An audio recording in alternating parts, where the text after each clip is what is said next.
Fellowship family, as we continue in this Galatians series, each week we've been highlighting a different area of ministry and talking with team members that are just doing the incredible work of the gospel. And today I'm here with two unbelievable people, incredible people, who are truly helping us to be a people who are both mobilized and reconciled. I am joined here by our Center for Racial Reconciliation team, our leaders.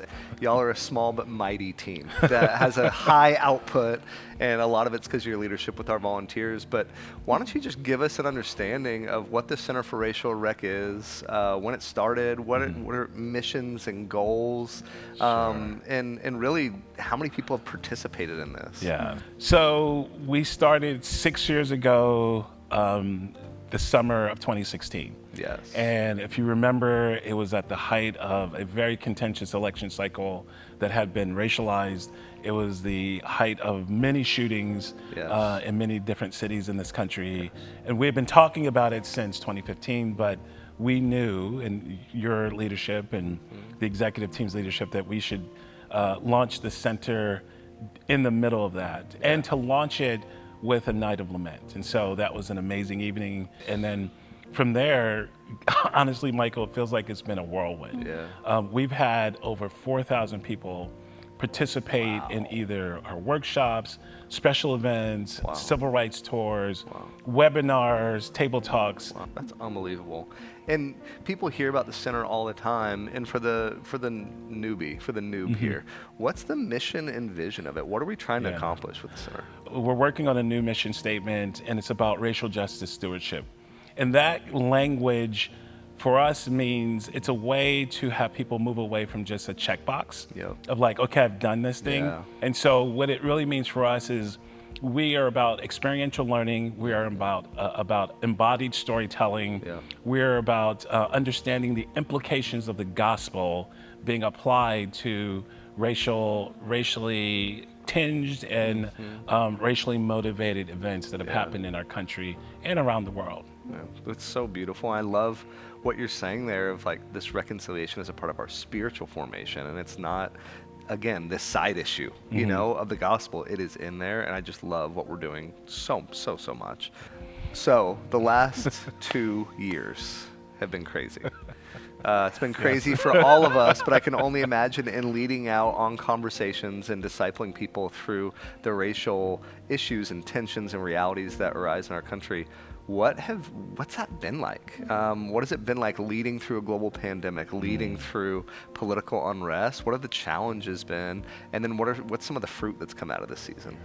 Yeah, it has been a whirlwind. I'd say some of the challenges have been the resistance we've received from people within the church, people of faith, who do not see or experience the connection between the gospel and racial justice and how we are supposed to be a people reconciled. And then, our white brothers and sisters being quite indifferent or just being able to step away and engage when they want to. It's been really hard to keep people at the table, as we like to talk about. We're inviting people constantly, but it's hard to sustain people staying there, especially when things and conversations get hard. So those have been some of the challenges, but also a lot of silver linings and fruit that has come out of this season. So we have been able to connect with people from Minneapolis to Houston to Brooklyn, Florida, just like Philly, Philly, North Carolina, Birmingham, all sorts of places. So many places where we've been able to partner with them, lead workshops for their church or their community. And then, we've just been able to expand what we do here and invite people into a larger conversation, but also keep it hyper-focused on Pasadena, Monrovia, and our local community. So that has been such a gift to learn from different communities.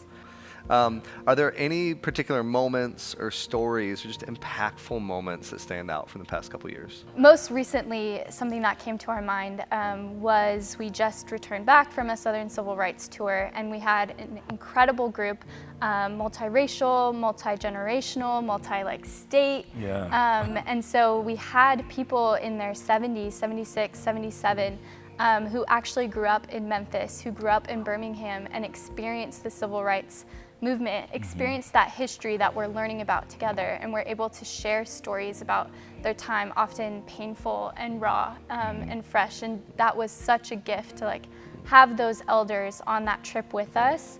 But then also the contrast of having an 8-year-old kid with us as well, reading a little book about Harriet Tubman. He pronounced it Harriet Tubman, and that was his favorite part, was like going to the Underground Railroad Museum and learning about the ways in which people resisted slavery, and the ways in which people organized to fight that, and these heroes. So that was such a beautiful story to tell, and space to be in, and community that was formed. It's so beautiful.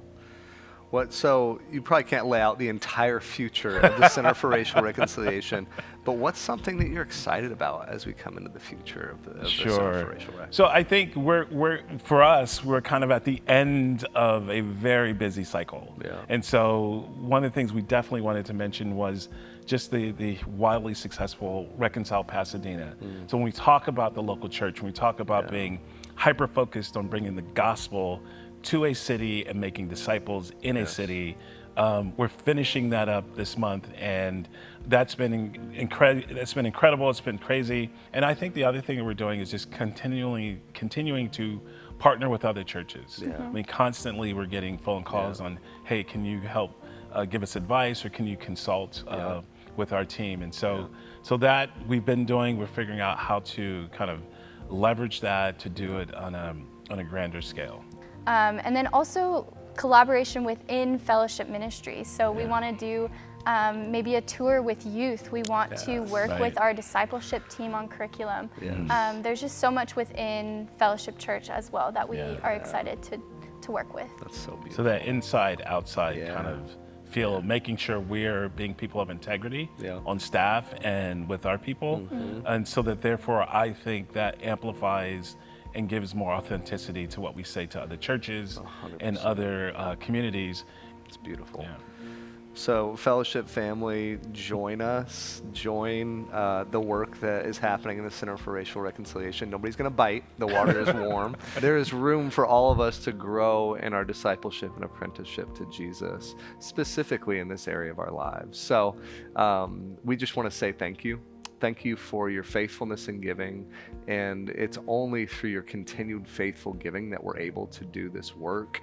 So we want to say thank you and just extend that invitation to continue to give to the work that God is doing in ministries like this. We'll see you soon.